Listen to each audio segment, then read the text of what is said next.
Salam alaikum. L'an de l'éléphant. Pourquoi l'appelle-t-on ainsi? C'est par rapport à l'incident de l'éléphant. Mais avant de parler de l'incident de l'éléphant, je préfère situer l'an de l'éléphant par rapport à la naissance du prophète, que le salut soit sur lui, qui se situe à peu près en l'an 53 avant l'hégire. L'hégire signifie l'émigration, l'exil, ça peut même signifier la rupture ou la séparation, mais dans ce contexte même, ça désigne le départ du prophète Mohammed sallallahu alayhi wa sallam avec ses compagnons de la Mecque vers l'oasis de Yathrib, ancien nom de Médine.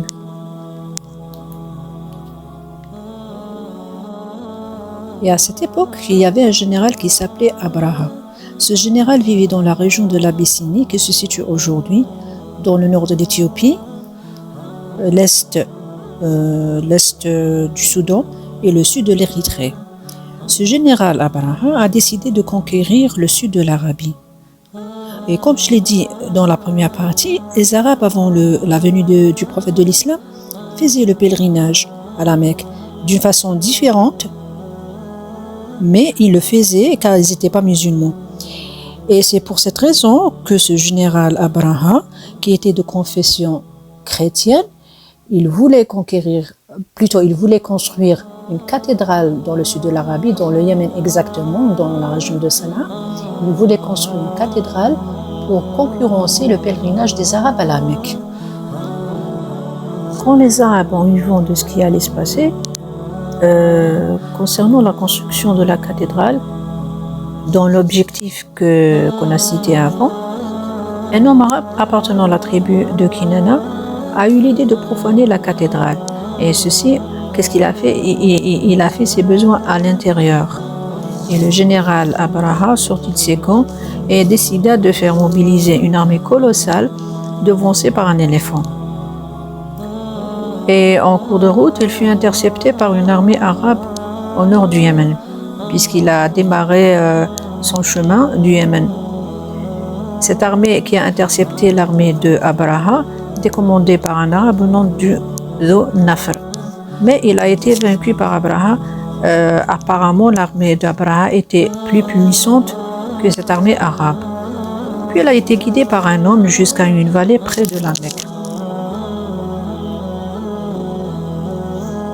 Cet homme-là lui donna les biens appartenant à la tribu de Quraysh, dont 200 chameaux appartenant à Abdul Muttalib. Rappelons que Abdul Muttalib était le grand-père du prophète.